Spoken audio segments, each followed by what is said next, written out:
Hello, everyone, and welcome to the Self-Sewn Wardrobe podcast. I'm going to start that over because I was very close to my mic. Okay. Hello, everyone, and welcome to the Self-Sewn Wardrobe podcast and video. This was originally recorded as a live video in the Self-Sewn Wardrobe Facebook group. So if you want to see live sewing videos, get your questions answered live, and be a part of a really awesome sewing community, a very inclusive, fabulous sewing community, please go to facebook.com/groups/self-sewn wardrobe. And it's one of those days today, everybody, where I have a sewing machine in front of me and I'm trying to podcast and video and sew all at the same time. So hello to Mom and Jacqueline and Fred. Oh, I didn't think there was a bobbin in this machine, but there actually was.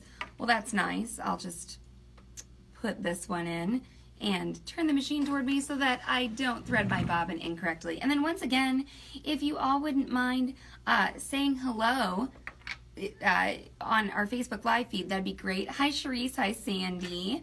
Hi, everybody. Hi, Zenobia. It's awesome to see you all. So today I'm going to start off by addressing a question that someone asked, and I just, oh, there's my bobbin cover. This is what happens when you try to do all these things at once. I think it was Sharice who was making some Christmas PJs out of delightful kitty and ballet fabric. She said on one of the PJs that she accidentally cut the kitties out upside down, and it was on the back. I mean, they were just like, they were backwards kitties on the back, right? Like they were just falling off the butt, so it's okay. But no, she went and got more fabric, and I go Sharice for going and getting more fabric and fixing that. Hi, Marissa. Good morning. But Sharice was on one of the last steps to finishing the PJs, and that's buttonholes, and she said she was nervous. I don't know if it was one of the first times that she'd ever done buttonholes or if it was just feeling nervous about this gift, but she said, you know, are there any tips? And good morning to Tracy and Eric. Lovely to see you this morning. So I'm just going to talk a little bit. There are so many things that we could talk about with buttonholes, like placement on the garment, you know, and we're not going to discuss that today, but today we're going to talk about a tip that I gave that sparked a few questions, and it's one of Mom's big tips too, and that is to use stabilizer when you are stitching out your buttonholes. Hi, Karen. Okay, so here's a buttonhole foot, and this buttonhole foot I think was very similar to the one that Sharice was using. She said she could put the button in the back of the foot to measure it, and when you do that, when you slide this, okay, and you put the button in the back of the foot, oh, can we hear that on the podcast? Okay, the sound of the buttonhole foot. Okay, when you put that button back there and you measure it, not only does it move the back of the foot, but the people who are watching the video can see that it puts some space between two little plastic bars, or they like stick up. They're like vertical little arms that stick up out of the foot, and that is a part of the buttonhole foot that works with your machine. So I'm going to wake up my machine here. There we go. And I'm going to put the foot on the machine. I have a pretend invisible button in my machine right now. So it's just a snap-on foot like many of the other feet on this machine. Oh, Mom says they're called bumpers on the buttonhole foot. I didn't know that. Instead of arm sticky uppy thingies. Okay, so another tip that was given was to do a sample, a test buttonhole. So Sharice, maybe with those kitties that you cut upside down or something like that, you know, if you got some scrap fabric around, try to imitate, if you're not feeling comfortable with your buttonholes, try to imitate the area of the garment that you're going to put the buttonhole on. So I've got a piece of fabric here.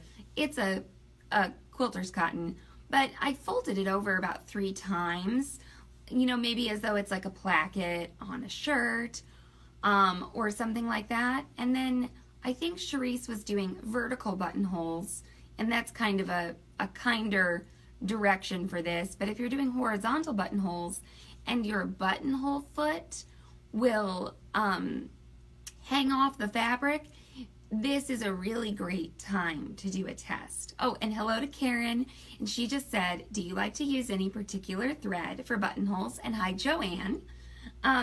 You'll notice up here in my machine, I've got Floriani embroidery thread.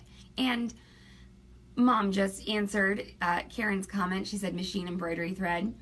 There's a reason for this. You don't have to use it, but it lays so much nicer and flatter for buttonholes. It's a lot prettier than your construction thread, and the Floriani polyester is really very durable. It's gonna hold up nicely, you know, in these buttonholes. And Mom's used it for a long time. I've used it for a long time. Actually, on my first pair of jeans, I did a hand sewn buttonhole, and everybody's like, "Why the heck did you do that?" And I was like, "Well, I just wanted to try it out, you know." And then I was also afraid of maybe messing up my buttonhole. But then for everybody who I taught in my ginger jeans class, and everybody who's still coming in for that, we've used machine embroidery thread, and we've used the buttonhole foot on the machine like this, just like the one here on the Sophia. And it's been great, and it's held up nicely. And then Mom also said, she commented that there are more colors, and that's very true. So if you want to match colors better, you know, that's great. Okay, so on this machine, the buttonhole starts from the bottom and goes backwards. This is another reason I like to do a test, because you know, you can test this out and you can be like, okay, this is exactly how long the buttonhole is. Maybe you're doing a buttonhole that's not actually going to have a button in it. Maybe you're doing a buttonhole that's just decorative that you're going to thread ribbon through. Test, test, test. The other reason you want to test is because you can actually change the length of the stitch, okay, on most machines in order to make the stitches closer together or farther apart. And that can be for durability reasons or for aesthetic reasons. Depending on the type of thread you're using, you may want to change the length. Since we are using the thinner machine embroidery thread, we can probably get away with decreasing our length a little bit more, making that buttonhole look more opaque, prettier. Maybe you're doing a buttonhole that's contrasting. You know, you're doing like a green buttonhole on pink fabric or something like that, which I always love it when the button band or the buttonholes are a contrasting color. So anyway, okay. So you're going to have your buttonholes marked, and we're not going to talk about placement today, but here's the thing about stabilizing the buttonholes, okay? This is some tearaway stabilizer, and this stabilizer is embroidery stabilizer, and if you don't have an embroidery machine, this might be a little bit of a new term for you, okay? Stabilizer versus interfacing. Embroidery stabilizer is meant to go away as much as possible after you use it, okay? So there's tear away, there's cut away, there's heat away, there's wash away. Cutaway stabilizers will stay behind for longer. That's a whole other story about stabilizer, but today we're going to use some tear away that should go completely away from your project after you sew on it. It's gonna, you know, you're gonna support your stitches and tear it away. And what this does, a few people were like, why do you use that? And what it does is it stabilizes the fabric, okay? It stabilizes it as it's moving the fabric back and forth to make this buttonhole, and it also makes for a smoother ride underneath for your fabric. So the stabilizer is going to go underneath your project, underneath your fabric, okay, and it's going to allow the feed dogs, as the feed dogs move the fabric back and forth, okay, it's going to make that a smoother transition, so maybe it won't get caught on an uneven part of a placket or something like that. Manila just asks, can I use my machine, or do I have to do it on the one you're using? This Sophia is very similar to a lot of other machines out there.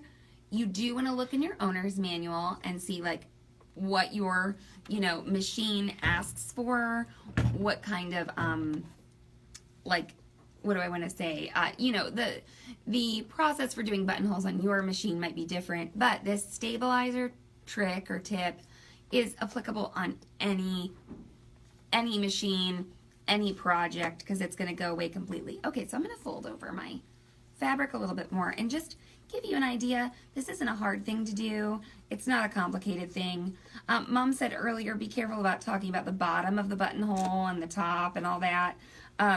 So what this is going to do, what the machine's going to do with the buttonhole, okay, is it's going to start to move, the fabric actually is going to start to move toward you, toward the stitcher, and it's going to start stitching, you know, toward the back of the machine. So I think Mom's right in saying we don't always want to talk about top and bottom of the buttonhole, because that can depend on, you know, your garment, okay? So the other really important thing I did here on the Sophia, if you have a machine that has a buttonhole foot like this, is I've brought down what's called the buttonhole lever, and this will be in your owner's manual, okay? And it goes between those two bumpers. I like that word, Mom. She says it's her word, but I think it's a really good word. But follow the protocol for your machine. Okay, the other thing I'm going to do on the Sophia is activate the automatic thread cutter. And I can't see it. There we go. Okay, so automatic thread cutter and the automatic back stitch have been activated, and I don't have the foot control on this machine, so I'm going to put my speed control at about medium here. And I've got everything threaded up. I have my imaginary button in the back of my buttonhole foot, and all I've done, this is called floating stabilizer underneath, or, you know, it's not fused there, nothing like that. It's just laying there, okay? And then I'm going to press my start stop button.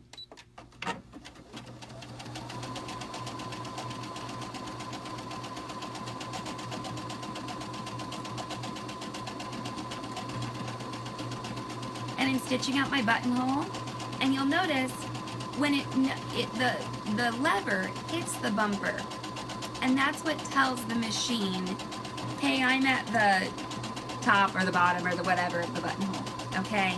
That's what it does. The stabilizer is moving right along with the machine, okay? It's just doing its thing, okay?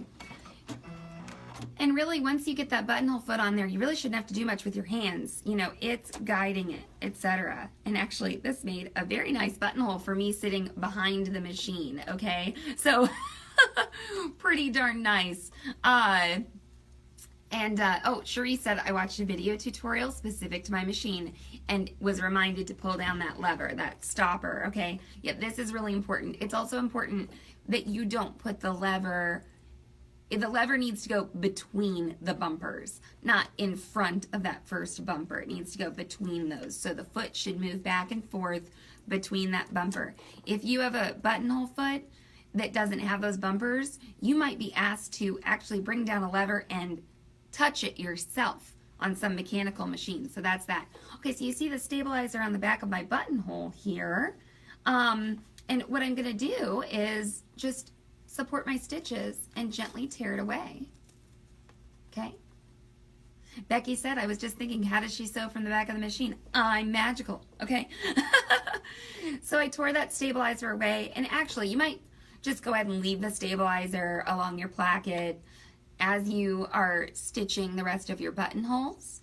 And I do not open a buttonhole with a seam ripper.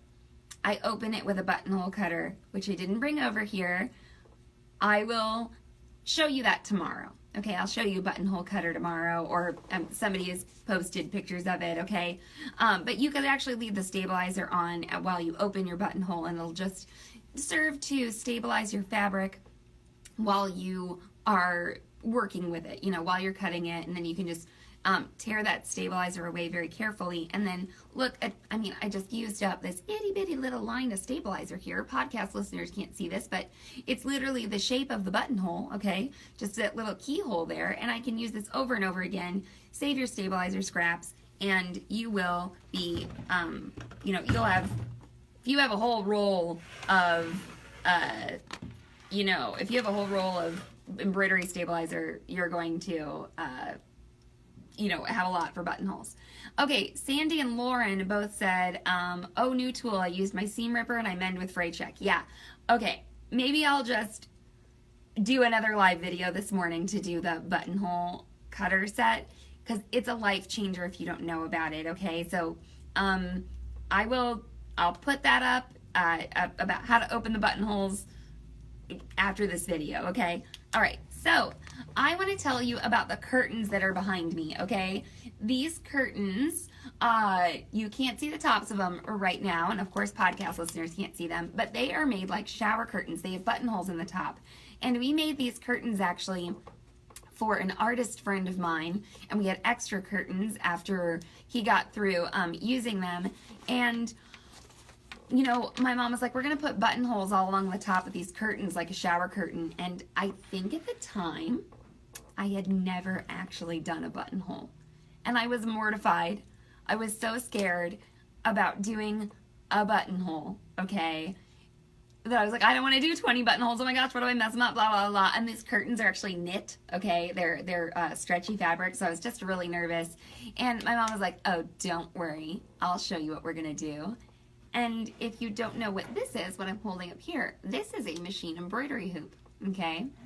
And my mom said, we're going to do those buttonholes on the embroidery machine. And I was like, what? Oh my gosh, that's the most amazing idea I've ever heard. So let's say that on these really long curtains, we needed to do like 12 buttonholes, okay? And the buttonholes are they're every like 6 inches. You can't do, you know, the whole curtain doesn't fit in this embroidery hoop when laid flat. But my mom told me what to do in digitizing software, and I did it. And I'm going to draw it on this hoop and describe it for the podcast listeners right now. So what I did in digitizing software was first, we just hooped up stabilizer only, okay? And then, so all that was in the machine was the stabilizer. There's no fabric. There's just stabilizer. And then what we did was the machine, according to my instructions that I gave it in software, the machine stitched out a long straight line, okay, that had little ends on it. It kind of looks like a rectangle that's missing one of the long sides along the side of the hoop. And then it also had tick marks on it, okay, every so often. Like if we needed to do 12 buttonholes, it had 12 tick marks on it that were spaced evenly, okay? So we've got that long guideline with the tick marks, okay? And then we had also marked on our fabric already where the buttonholes needed to be. So we made each of our buttonholes a different color in the embroidery software so that it would not stop, or so that it would stop between buttonholes, right? And then what we did, and I think I've got a long piece of fabric here. Oh, is this 2 pieces of fabric? Well, this will show it. So we had marked on our long piece of fabric where our buttonholes were supposed to be, and we lined up the first area of the fabric with the buttonhole marked on it with the tick mark, okay, that was on the embroidery stabilizer, and it stitched out a buttonhole. Now, 6 inches down on the long pieces of fabric, there's another mark for buttonhole number 2, right? So we folded up the fabric, lined up the mark on the fabric with the tick mark made with thread on our embroidery stabilizer, stuck that down, and the second buttonhole sewed out. And then we took the third tick mark, which is 6 inches down, moved it up to the third tick mark, okay, stuck it down, the buttonhole stitched out. All the while, the edge of our fabric is along that edge that was stitched on the embroidery stabilizer, and the buttonholes, which were digitized in embroidery software, are the correct distance away from the edge of the fabric. They're going to be beautiful. They are going to stitch out perfectly. There are no feed dogs used in machine embroidery. So you can, you know, do that really nicely. And Lauren says, oh, this would be great on shifty fabric like silk charmeuse in the Carolyn PJs I went to make my mom. Yes. So using the embroidery machine, if you, it's kind of a, if you don't have an embroidery machine, this isn't an option for you. And I know this might be kind of like a foreign concept that's above and beyond, but I do want to open people's eyes to some of the practical applications of an embroidery machine, and also if you have one, what you could be doing with it. So if you have an embroidery machine, you might have buttonholes built into it, You might have buttonholes built into your embroidery software, and you can do something like this. And Mom and I do plan on making a video about this. Actually, I mean, Mom, how long ago did we make these curtains? Like 10 years ago or something like that almost. And so this kind of like shower curtain buttonhole idea, it seems pretty specialized, but I know a lot of you have embroidery machines and you can do it. Okay, so that's my little spiel about stabilizer and buttonholes. If you're looking for this product online, you're going to look for tearaway stabilizer. We have a product called Totally Stable that's a real thin tearaway stabilizer that also happens to be fusible. This is actually fusible stuff that's a little thicker, okay? You don't have to use the fusible, but I like to have fusible stabilizer around because I fuse whenever I can. And then if I don't want to fuse, I just don't use the fusy, gluey side, okay? So if you don't have this, I know somebody's going to say this. They're going to say, use tissue paper. Mom and I don't recommend tissue paper. We think it gets too linty. It can break down and get pushed down into your machine. We'd actually recommend you just go ahead and use printer paper to stabilize something like a buttonhole or something like that. So if you don't have this specific like sewing product that's nice and stable and it lets the needle pierce it very easily, don't use tissue paper. Please use printer paper, receipt paper, like sometimes people have rolls of that or something. Don't use tissue paper in your machine. Mom's just a big, I've never even done it because Mom would have like smacked me, if she'd seen me doing that on her machines, but just use the printer paper. Okay, so I am going to leave you probably for about 10 minutes here, and I'm just going to do another quick video, a live video. I'm going to set it up a little closer so that I can show you the buttonhole cutter because I think it's going to change a lot of your lives, okay? So, stay tuned. Have a lovely day. If you can't watch my next live video, no worries. It'll be available under the videos tab in the group and hopefully up on YouTube very soon. And you all have a fabulous day. Can't wait to talk to you more today.